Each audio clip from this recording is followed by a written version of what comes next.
Hello everybody, welcome to my first outdoor video of 2018. Woohoo! Finally spring. So the topic of this video is 3 spiritual myths. 3 very common spiritual myths that I see perusing Facebook, the spiritual posts in the groups, and just what some of my spiritual friends are writing about, and just in general what I notice out in the world of people on the spiritual path. 3 very common myths. So the first myth is this: I must do what I'm supposed to do, and if I don't do what I'm supposed to do, I'm doing something wrong and I'm not on my path. I'm off my path if I do something I'm not supposed to do. And it's this myth that it's like spiritual jeopardy. So if you think of the show Jeopardy, if you want to keep being able to pick the questions, well, the answers, you have to keep answering correctly, right? What is this? What is that? So it's this myth that it's like this spiritual game of right and wrong, and there's always a right choice and a wrong choice, and if I make the right choices, then the universe is going to reward me with what I want, and if I make the wrong choices, the universe is going to punish me by not giving me what I want, or even worse, punishing me, like almost like a Christian belief in heaven and hell, right? And that's a belief that is very common, and it's more common than you think, because it's something that you probably are doing in some part of your life, even your daily life, and maybe not even recognizing it, is thinking that, oh, what should I do here? What's the spiritual thing to do? What is my intuition telling me to do? And there you feel this pressure on you to have to make the right choice, and the belief is, the underlying belief in that is, if I make the wrong choice here, I'm going to be punished in some way. And the punishment might be I'm just not going to get what I want, or the punishment might be something bad is going to happen to me. God is going to strike me down. Or even, it could be archangels or whatever are going to strike you down because you made the wrong choice. This is something that I've had to deal with in my own life, so I'm very familiar with this perspective, and it's something that I'm still working through. And what the underlying energy to this perspective of I have to make the right decision, I have to do what my intuition is telling me, it goes also, it can appear as in, I have to get the right message, okay? The universe is trying to give me messages about what to do in this situation. And I'm hearing conflicting messages. I'm seeing a feather from an angel on the sidewalk here, and then I'm seeing the numbers 555 over there, which means change, and then I'm consulting my tarot deck, and I see the death card, which means change, and then my friend does a tarot reading for me, and I get the sun card, which means everything's groovy, right? This is I'm very familiar with this, because this is something I've had to work through, again, in my own life. It's an illusion. It's an illusion, and it comes from an underlying, really, disconnection, actually, because it's a perspective that's rooted in fear. It's rooted in fear because it is a black and white, right or wrong perspective. It's a dualistic perspective. It's not a non-dual perspective, it's a dualistic perspective. And all dualistic perspectives are rooted in fear. The fear being that I must do everything right. I must tiptoe along and make all the right choices, or I will be struck down. I will be punished. And that's the fear. You see what I'm saying? So instead of this myth, what's the healthier perspective? The healthier perspective is, I'm just going to do what feels right, And if I don't know what the right thing to do is, then I'm just going to do what I want to do. If I don't know what I want to do, then I'm just going to do what feels like is the best thing to do. And if I really don't know, then it's probably because I'm not meant to do anything. And then the action choice is actually non-action. You see what I mean?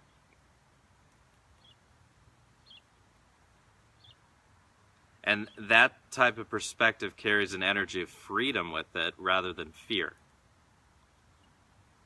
The energy is, and the underlying perspective is, I am one with the divine. I am divine essence. I am my monadic self. And thus I cannot do no wrong. I cannot do any wrong. The universe is always on my side. The universe works around whatever choices I make with my free will as a human being. So when the human makes choices, none of them are right or wrong. Whatever I need to learn in this incarnation is I'm going to learn no matter what. It's just maybe slightly different versions of the same movie that are going to play out.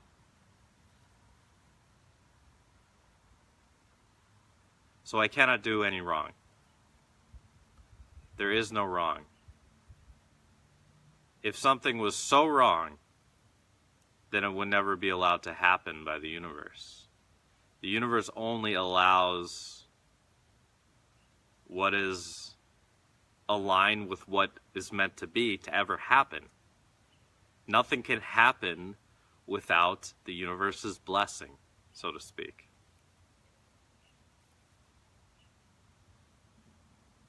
So you can't actually do any wrong. Ever. And that frees you to just do what you feel's right, make mistakes, but in the eyes of the universe, there really are no mistakes. Mistakes are a human perspective. I have to stay hydrated because it's hot today. Okay, spiritual myth number 2. Once I reach enlightenment, then I'll be happy. So things are not going great in my life right now. I don't have the relationship I want. I don't have the health I want. I don't have the money I want. I don't have the place to live that I want. I don't like the people around me. But I'm working on all these spiritual things. I'm enrolled in all these spiritual programs. I'm going to these retreats this summer. And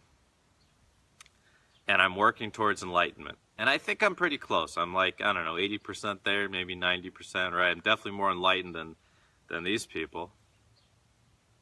But once I reach enlightenment, everything's going to be great, and I'll just be in bliss for the rest of my life.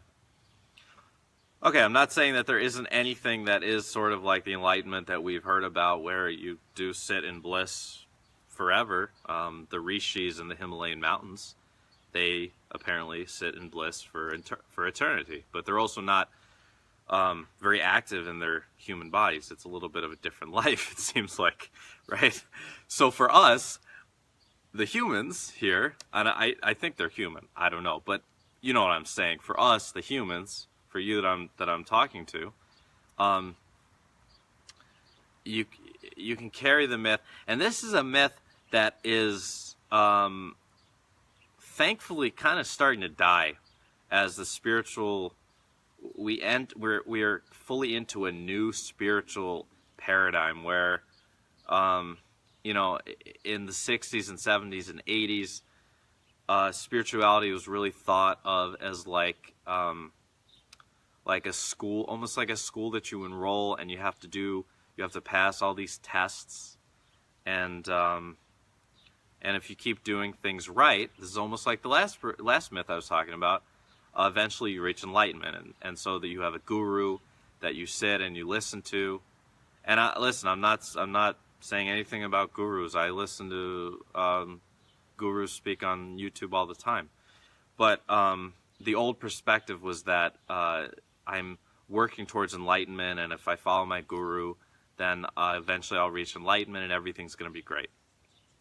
The new spiritual paradigm is really the recognition that we are already everything that we're seeking. We are divinity. We are divine perfection, and we're just working through the process of returning fully, of fully embodying that perfection for the planet, so other people can wake up, like the 100th monkey syndrome. You know, the more people that wake up, the more people that we don't even see around us begin to wake up. So the myth being is that the time will come when everything's great, and until then, I can't totally be happy, and I can't totally be content and totally be satisfied until I reach enlightenment, whatever that enlightenment might mean to you. And that's the thing, it means different things to different people that have been brought up in different spiritual paths, right? And what really this underlying this, the underlying energy, is it's just another manifestation of ego striving to achieve more, because the ego believes it's not complete unto itself. Because the ego itself can never be complete, because the ego lacks the light that it's seeking. It lacks the divinity that it doesn't know that it is, if that makes sense. So, you know, in outside of the spiritual communities, if we just look at the world that we see out when we go out to the grocery store, we go to our kids' soccer game, or we go to, or we watch television, right? And we see people striving to make more money, right? That's usually the easiest kind of the never satisfied ego that we can see out there. Is the ego that can never have enough money because it doesn't feel secure in and of it to itself. So it believes that once it makes a certain amount of money, it'll finally be safe, and thus it can finally be happy and finally be okay, safe. And it never happens, right? And we can see it also in people that are seeking. There has to be a cat interruption in every video. My cat just hopped over the 9-foot fence here, and now my dog's here. Okay, sorry. We also see this in relationships, right? Where people thinking that they cannot be complete and they cannot be happy, okay, or safe until they have that partner. They have that soul mate or that twin flame or whatever they want to call that. And it's the ever-present ego riddle, where the ego believes that I cannot be happy, okay, safe, complete until ... Until I have more money, until I have this twin flame or soulmate relationship, until my health is better or perfect, until I reach enlightenment. It's the same paradigm. And you might not have noticed that until now, but it's the same thing. So you are not one that is seeking enlightenment. You are one that is on a spiritual journey because it couldn't be any other way. Because you were meant to be on in reality, you're always on a spiritual journey, and all people, all beings are always on a spiritual journey. But in this lifetime, in this incarnation, you were meant to be on an accelerated spiritual journey. And it couldn't be any other way. So you're not the one seeking enlightenment. You're not the one seeking ascension. You're the one on an ascension journey. You see the difference? So you don't need to seek. There's no steps ahead that you need to seek out.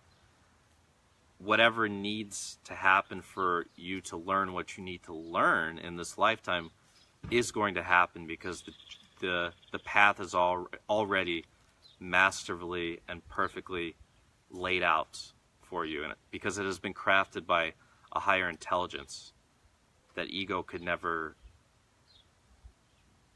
even touch. You know, the part of you that might think that you can kind of know what's ahead in your journey and kind of know what steps that you're going to have to take in order to complete enlightenment or ascension, you have no idea, because you can't see. You can't see because the path has been laid out by such a higher intelligence that only from that higher perspective could it all be seen. Does that make sense? And the third spiritual myth I'm going to talk about today is I must change other people's perspectives and attitudes in order to complete my journey. So it's, I know I'm not perfect, or maybe even if the spiritual ego is even less aware, it would be, I'm pretty perfect, or even, I'm enlightened, right? If you ever hear someone say, I'm enlightened, and you just kind of question that, no, they're not enlightened.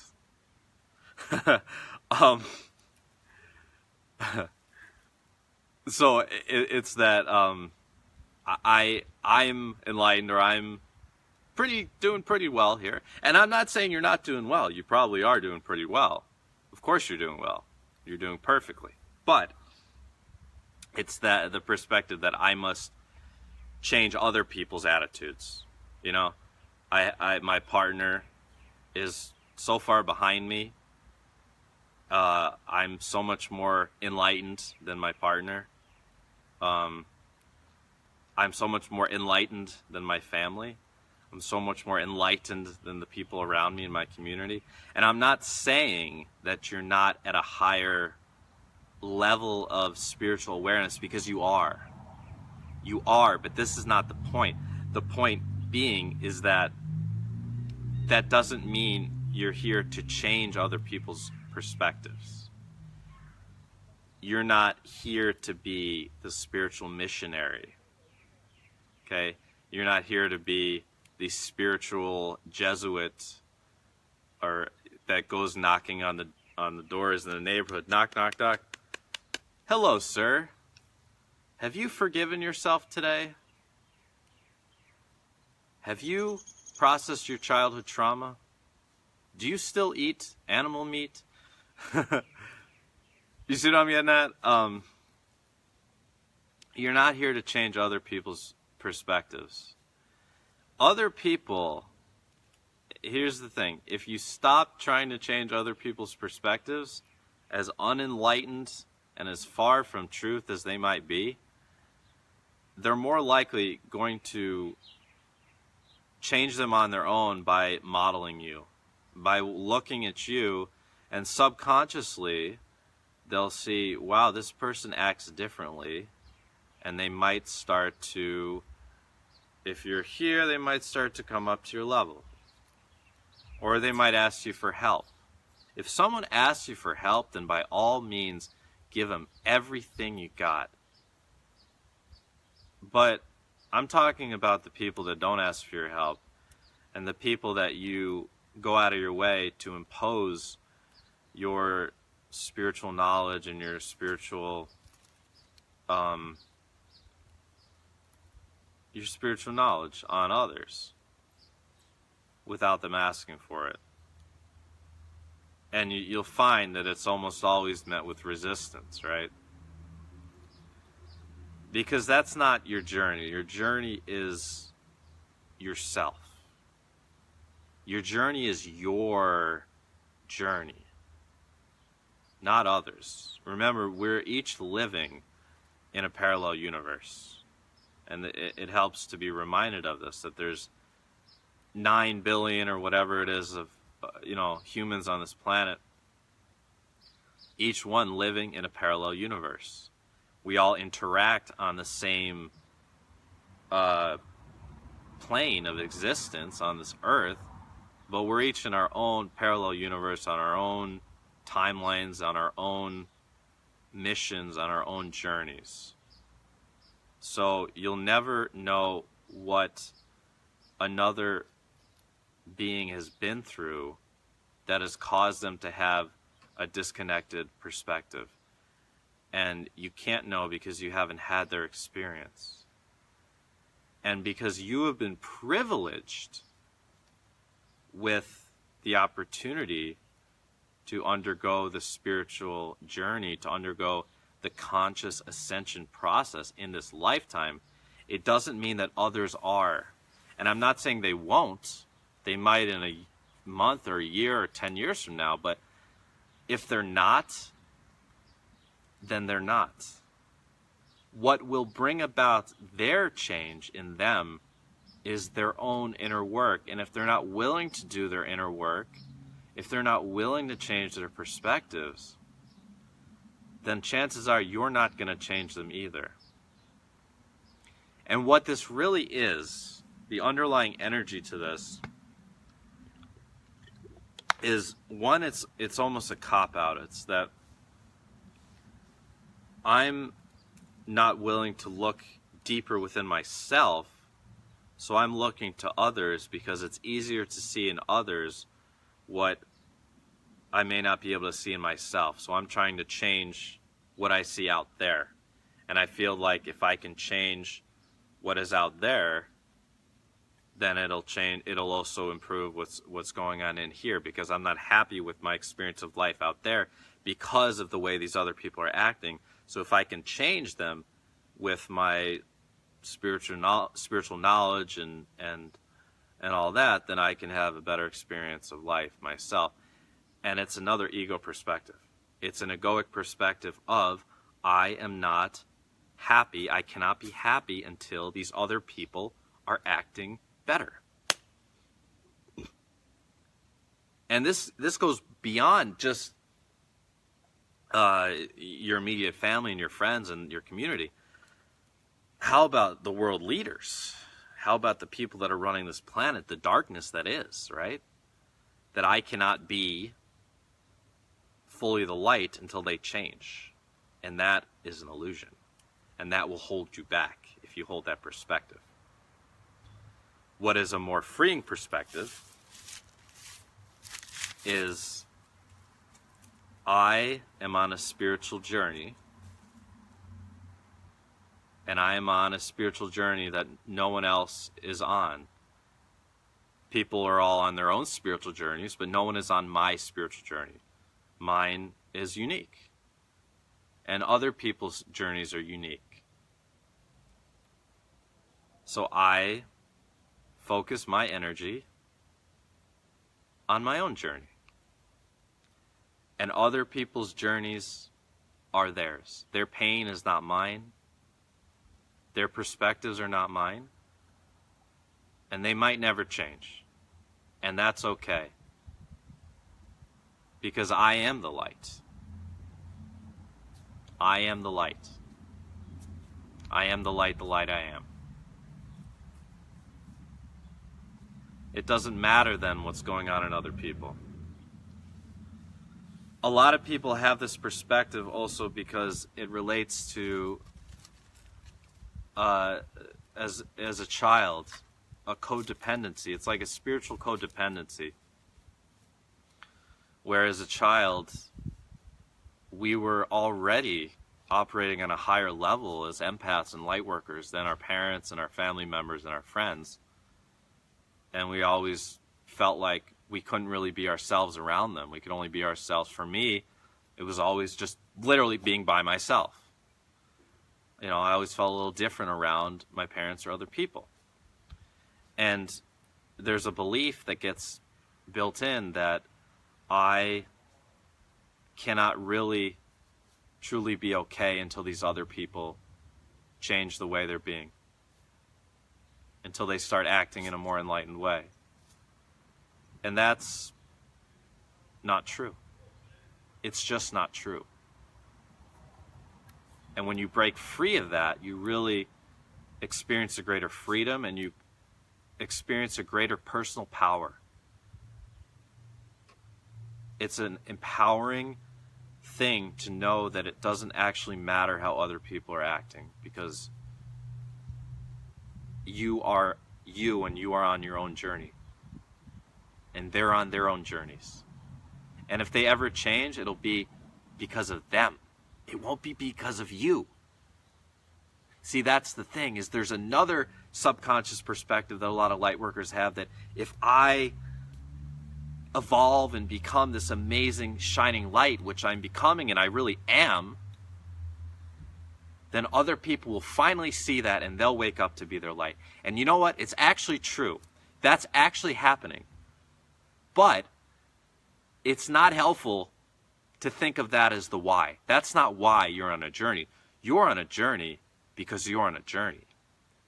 And you're on a journey because it couldn't be any other way. You can't go back to being where you were a year ago, 2 years ago, 5 years ago, 10 years ago. You can't go back. There's no turning back. You're on a journey. And the other people around you, if they come around, it will be because of them. And there might be a time where you're called to help them, but they'll ask for that help. You can offer the help, but what I'm saying is don't impose the help, because when you try to impose, that's when you're met with resistance. Does this make sense? So if you have any questions or comments, please comment below. And thank you for watching. Thank you for listening. And I will talk to you again soon. Blessings.